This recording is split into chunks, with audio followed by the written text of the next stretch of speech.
गुरु वक्त हो रहा है सुबह के 4:30 बजे और ये है डाला छठ का पहला दिन। हालांकि इतनी भीड़ नहीं है अभी घाटों पे, पर कल मतलब डाला छठ के आखिरी दिन तुम्हें इतनी भीड़ देखने को मिलेगी कि तुम पैदल चल भी नहीं पाओगे घाटों पे, क्योंकि ये डाला छठ का महापर्व है। तो कैमरा की क्वालिटी को नज़रअंदाज करते हुए, काम की क्वालिटी को देखते हुए शुरू करते हैं इस वीडियो को। छूटी छठी मैया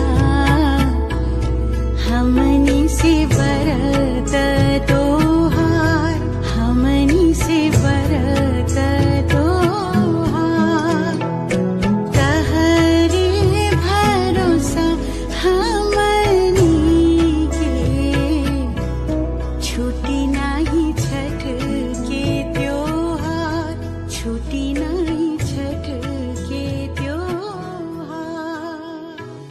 इन स्टेशन से कितने लोग बिहार निकल चुके हैं और कितने तो बनारस अपने घर लौट आए हैं अपने परिवार के संग डाला छठ का ये महापर्व मनाने के लिए। दिल्ली, मुंबई, बेंगलोर जैसे बड़े शहरों में काम करने वाले हजारों लोग जो 25 से 30 हजार की सैलरी में 2 BHK का फ्लैट लेकर शनिवार से रविवार तक 9 to 5 की दौड़ में फंसे रहते हैं और फिर उन्हें छठ पे गाए जाने वाला ये धुन अपने गांव वापस बुलाता है और कहता है कि सक्सेस की एंडलेस दौड़ से बच के कुछ समय परिवार के संग छठ मनाने के लिए अपने शहर वापस लौट आवा बबू। एदवा पारी का छठ परिवारे के संगे मना ला बबू। और वो बड़ी नामी लाइन सुनी होगी ना आपने कि मेरो मन अनत कहाँ सुख पावे, जैसे उड़े जहाज को पंछी पुनः जहाज पे आवे। तो वही बड़े शहरों के कॉरपोरेट में फंसा पंछी इस साल छठ का महापर्व मनाने अपने परिवार के संग अपने गांव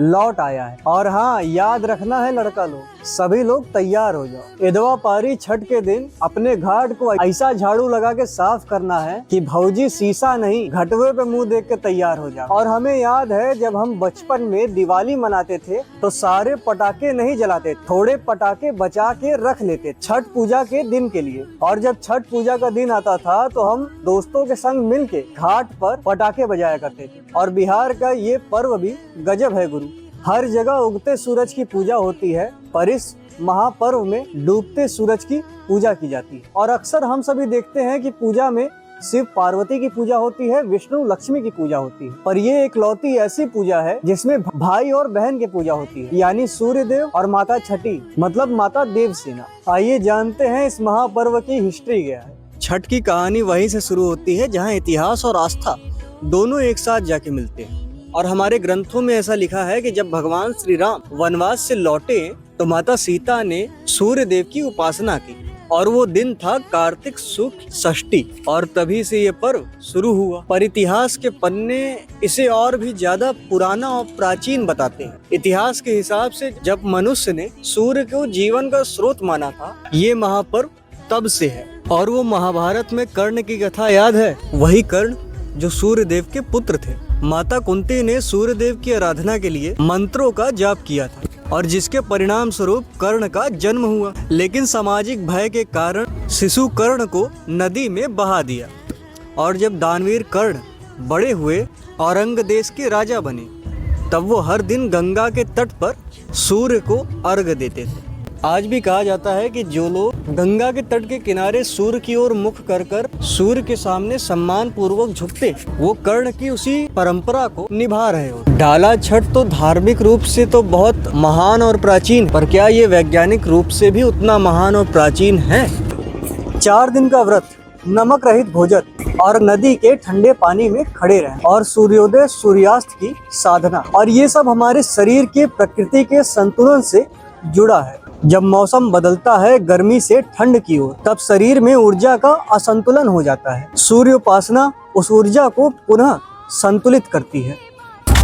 देखिए, बातें विज्ञान और इतिहास के बारे में तो होती रहेंगी, पर इस छठ के महापर्व के गीतों के बारे में कौन बात करेगा, जिससे इस छठ के महापर्व को सांसें मिलती हैं। छठ के हर गीत में माँ और बेटी के संवाद, पति के प्रतीक्षा और या संतान सुख की कामना छिपी होती है। जैसे गीत है किलवा जा रे किलवा जा, ये गीत किसी देवी के लिए नहीं बना बल्कि घर की याद और गांव के मिट्टी की महक। इस गाने के बोल में इसका जिक्र मिलता है। जब गांव की औरतें घर से निकलते समय और घाट में पहुंच छठ के गीत गाती हैं तो लगता है कि जैसे समय ही रुक गया हो। उसके सुरों में पीढ़ियों की धमक और भक्ति दोनों होती है और इसी कारणवश छठ महापर्व सिर्फ पर्व नहीं, हमारे धर्म की धड़कन भी है। छठ के महापर्व के दिन छठी मैया और उनके भाई सूर्य देव की लगातार 4 दिनों तक पूजा और आराधना होती है।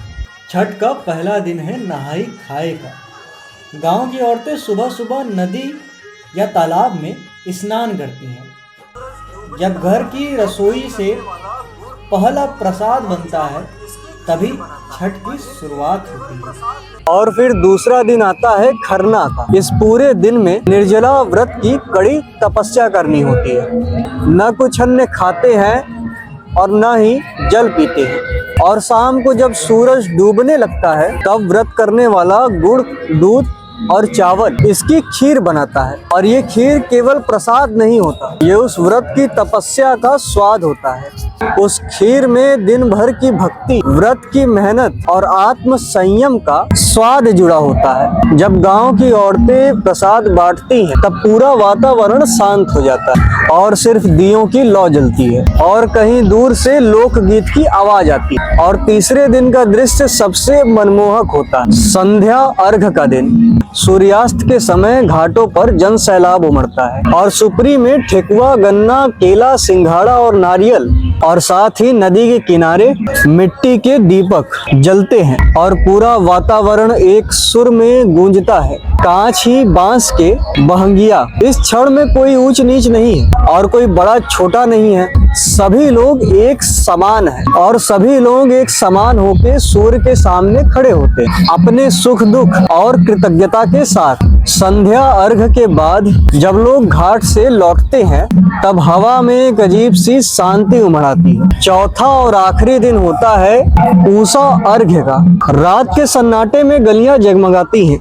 भोर में सूर्योदय से पहले ही घाटों में भीड़ उमड़ आती। ठंडी हवा चलती है और कांपते हुए भी लोग जल में उतर जाते हैं। और जैसे ही सूरज की पहली किरण जल में गिरती है तो लोगों के आंखों में आंसू आ जाते, क्योंकि वो क्षण सिर्फ पूजा का नहीं, व्रती जानता है कि वो जीवन का एक पुनर्जन्म की तरह है और ये सूर्य आकाश में नहीं उसके भीतर उगता है। ये 4 दिन इतने पवित्र होते हैं कि हमारे बिहार, मध्य प्रदेश और पूरे उत्तर प्रदेश में इसकी गूंज सुनाई देती है। और जो लोग देश विदेश में रह रहे हैं वो अपने गांव वापस लौट आते हैं छठ का महापर्व मनाने अपने परिवार के संग।